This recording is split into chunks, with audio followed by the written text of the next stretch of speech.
Bonjour, je m'appelle Karine Noirot, j'habite à Gignac depuis 1986. J'ai été championne de France de judo pour cette ville. Je suis très contente aujourd'hui d'intégrer les nouveaux appartements de Figuerolles, la Clé des Champs, avec ma fille Carla. Bonsoir, je m'appelle Alexandra, je réside au Clos Azur depuis 1 mois et demi. J'ai eu la chance que l'on m'attribue un logement social que j'avais demandé depuis quelque temps maintenant. Je réside ici avec mes 2 enfants. J'ai mes parents qui sont gignacais depuis une vingtaine d'années. Mes enfants sont scolarisés à Gignac depuis près de 3 ans. Donc j'étais agréablement surprise et d'une part par la qualité du logement qui sont extrêmement bien finis. Mais en plus, je me rapproche de chez mes parents et je laisse mes enfants scolariser à l'école de Gignac qui est une super école.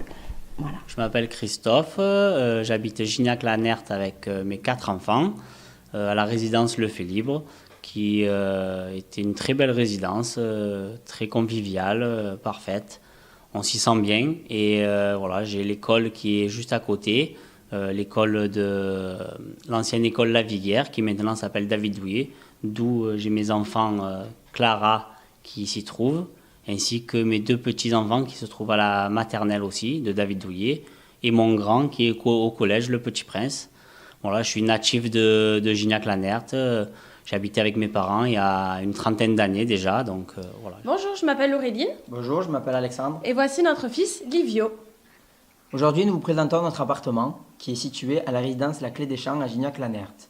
Nous avons aménagé en novembre 2018. Nous pouvons enfin commencer notre vie de famille à 3. Cela fait 20 ans qu'Alexandre habite Gignac-la-Nerte et nous sommes très contents de pouvoir y habiter, que notre fils puisse y évoluer, aller à l'école. Puis Gignac-la-Nerte est une ville qu'on apprécie beaucoup et qui est très agréable. Bonjour, moi c'est Marie Caïron. Kevin Galici. Nous avons bénéficié d'un nouveau logement sur Gignac-la-Nerte au Jardin de l'Or. Moi, ça fait 26 ans que j'habite ici. Mes parents ont toujours vécu ici. Je suis très content d'avoir eu un logement au Jardin de l'Or, surtout qu'ils sont très beaux, très agréables et grands. Ça nous a permis d'avoir un loyer moins élevé et surtout une chambre en plus car on a des projets et nous attendons un nouvel événement. Je suis enceinte.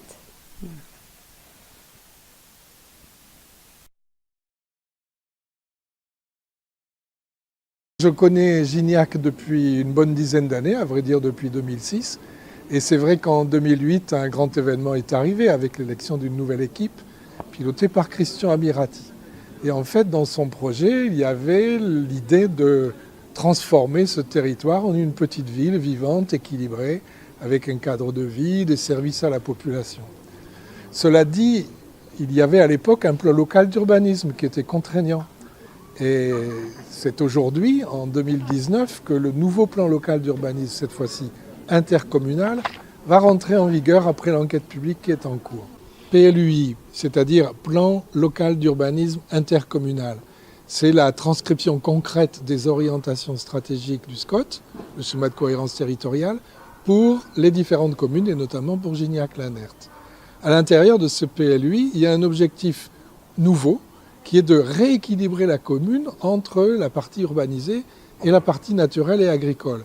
Ça n'a pas été facile, ça a été un long combat, il a fallu engager des procédures, acheter des terres, se battre parfois avec certains spéculateurs, tout ça pour élaborer un projet très original qui s'appelle Garden Lab. Bon, évidemment, ce n'est pas du provençal, mais tout le monde comprend que la ville de Gignac s'engage dans un projet de rééquilibrage entre la partie urbaine et la partie naturelle. Et Gignac veut trouver une place originale à l'intérieur de la métropole en construction. Et disons que toute l'équipe municipale doit pouvoir compter sur une implication de la population dans ce projet, qui est un projet d'avenir puisqu'il se présente comme une des solutions possibles de notre nouveau rapport à la nature.